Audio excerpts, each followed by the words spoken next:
Are you doing what you were made for? Today, I want to walk you through unpacking your purpose. I'm Shannon Anderson. I am a speaker, an educator, an author, and a brain coach. I work with leaders, teachers, creatives, and kids to help them figure out their purpose and how to stay in alignment with that through the choices that they make and the goals that they set. Now, I don't know what age you are, and it doesn't matter, but I'm a certain age where I was starting to think about, am I really living out my life's purpose? And how do I want to live out the second half of my life? And I don't know if you've ever heard of the dash, but this is referring to, even though it's kind of morbid, this is referring to on your tombstone someday, there's going to be a birth date and a death date, and there's going to be this little dash in between. And that dash is significant because the dash is your whole life between those two dates. Now, Linda Ellis wrote a poem about this, and I'm not going to read you the whole poem, but I picked a few stanzas that I would like to read to you. For it matters not how much we own, the cars, the house, the cash. What matters is how we live and love and how we spend our dash. So think about this long and hard. Are there things you would like to change? For you never know how much time is left that can still be rearranged. So when your eulogy is being read with your life's actions to rehash, would you be proud of the things they say about how you spent your dash? Wow, that's a lot to think about. And so, what I want you to think about is how significant your dash is, and that it's not too late to figure out your life's purpose and to be living that out. I love getting to talk to Dare to Dream workshops about this, but also to like high school and college students and helping them figure out their purpose before they even step out into the world of their careers and their lives and families. And so this is something for you or for you to pass along to someone who may be getting ready to step out. Now, one of the things that I did when I was trying to figure out my life's purpose was I did this exercise through this term called ikigai. It's a Japanese term that means your reason for being. And what it does is it reflects on four different areas. And so one of those things is what you love to do. And so this exercise can help you if I used post-it notes, but you can just make lists or however you'd like to do it. But take each of these four categories that I go through and make a list of the things for each. So for example, in that first category, love, what do you love to do? Whether it's a hobby, whether it's career related, whether it's some of your self-care things, your routines, what do you love doing? And put all of it down, any of it. And then the next category is what you're good at. So, in other words, what are your strengths or what are things that people have said are areas where you really shine?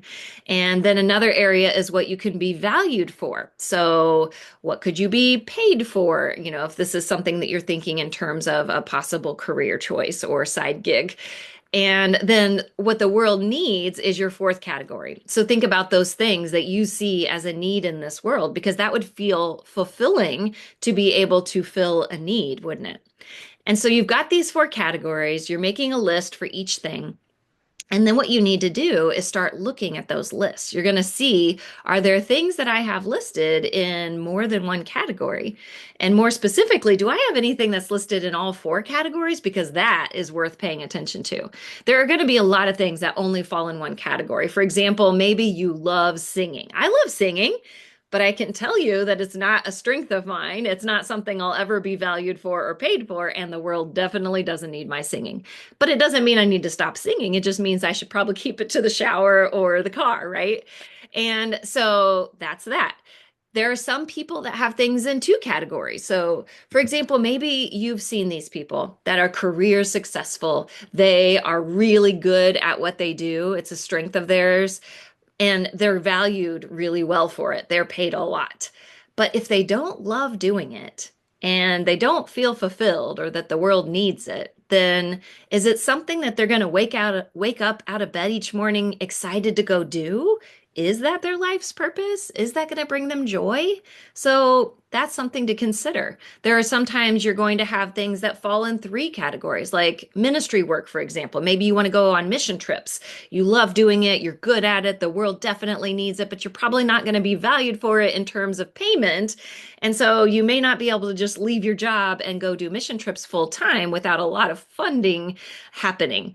And it doesn't mean you shouldn't do that because something that falls in three categories is obviously pretty significant. But the reason I'm having you do this exercise is to think about if you can find some things that fit in all four categories, that is what you were made to do. It means that you love doing it, you're good at it, you're being valued for it in some way, and the world needs it. So that could be a life's purpose for you. And many of us have more than one thing that's going to fall in that intersection in all four categories. So if we were to make a Venn diagram of those four things, whatever falls in that intersection, all four, that is worth pursuing. And so then what you can do is you can take these ikigai items. Like for me, one of my ikigai items is being able to create books and talks for kids. I love to inspire kids to get excited about reading, writing. I've written books on growth mindset. I love teaching them about that and how they can be their best selves. That is an ikigai item for me. And also another one is speaking to adults and being able to help people fulfill their dreams and figure out what they are in the first place. And so you're probably going to have more than one ikigai item, and that's a good thing.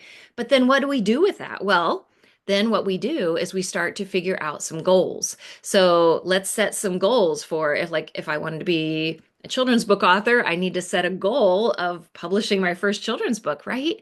And so you're going to set some goals. And then you're going to set some baby step action steps that you could take, some things that you need to start learning, some people you need to get to know, some different skills you need to develop in order to make those goals. Those are your baby steps. And you can do a vision board. You can make all kinds of goal setting action plans. There are all kinds of things you can do from there. And here's something that's really cool. So I mentioned I'm a brain coach. And one of the things that I think is so fascinating about the brain is our reticular activating system. So this is part of our brain that helps to filter through all of the stimuli that's coming at us at every given moment. Literally thousands of stimuli are hitting us, whether through our senses or our thoughts, every moment of the day. There's no way we could attend to all of it, but we have this amazing thing in our thalamus that helps us to filter that. It's like our front desk secretary. And what it does is it helps us to notice what is important and what we should be paying attention to, which is good because I'm sure you've heard the phrase where your focus goes, your energy flows. And that's where we want our energy to flow is on things that we should be focusing on. My favorite example of the reticular activating system at work is when you have a new baby. And I have two daughters, so I can tell you that this does happen. So you have a new baby and that's all you're thinking about. Like that is your priority, that is your joy, that is you're always figuring out how can I fulfill their needs, and your constant focus is there. Your constant energy is going there. When you put your baby to sleep at night, you lay them down in the crib and you go lay down and you go to sleep. Your reticular activating system knows that that baby is the most important thing to you. So there could be a loud thunderstorm, a train that goes by, a low flying plane. The neighbors might be throwing a party next door and it doesn't wake you up.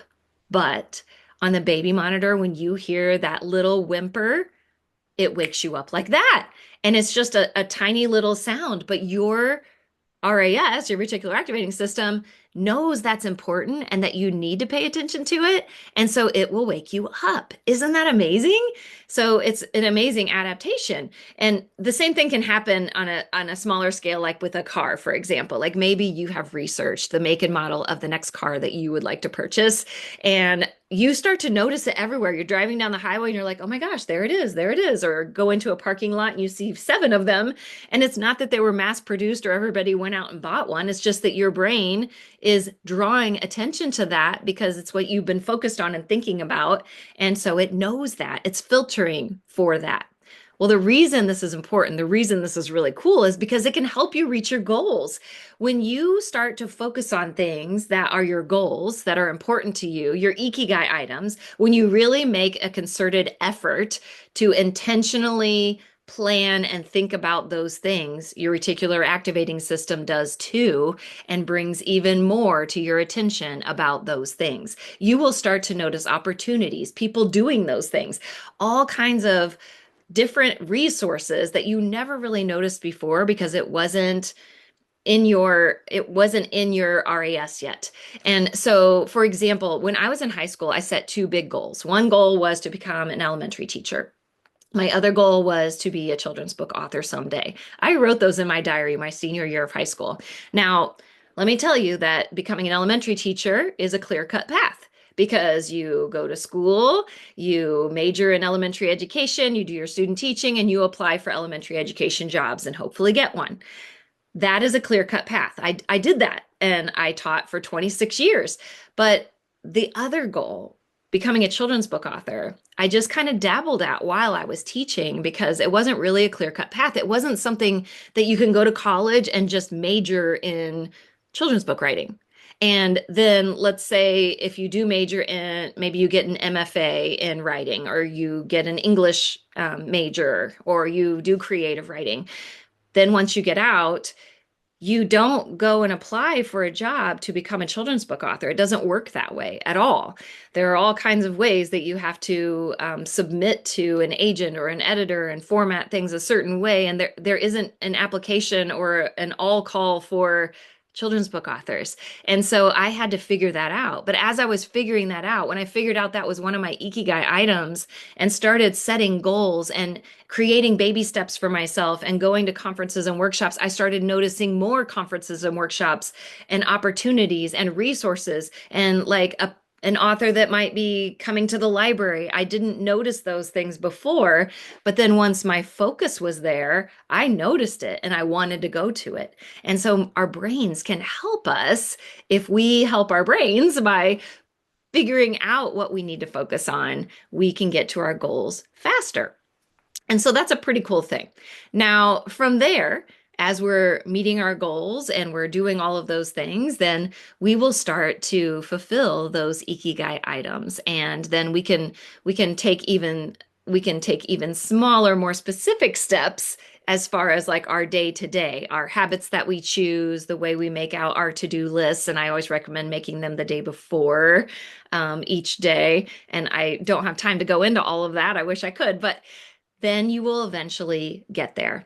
And so what I want to propose to you is I want you to promise me that you'll do this, that you will make these lists, that you will go through this ikigai exercise and figure out what your items are. And then from there, that you will start to figure out the action steps that go with those goals and stay in alignment with the habits that you create and with the things that you choose to do. If you will stay in alignment with that, you will get to do those things that are your ikigai things. Now, I want to read you one more thing here, and this is by Hunter Thompson. And so this is kind of related back to our dash. He says, life should not be a journey to the grave with the intention of arriving safely in a pretty and well-preserved body, but rather to skid in broadside in a cloud of smoke, thoroughly used up, totally worn out, and loudly proclaiming, wow, what a ride. Now, isn't that the way we want to live our life, is to completely use up all of our energy on the things that matter to us, that are meaningful, that help the world with their needs, that are things that we love to do and that we're good at and that we can be valued for? That is what makes life worth living. So once you figure out your ikigai things and you're doing what you were made to do, you will be living your best life. Thank you.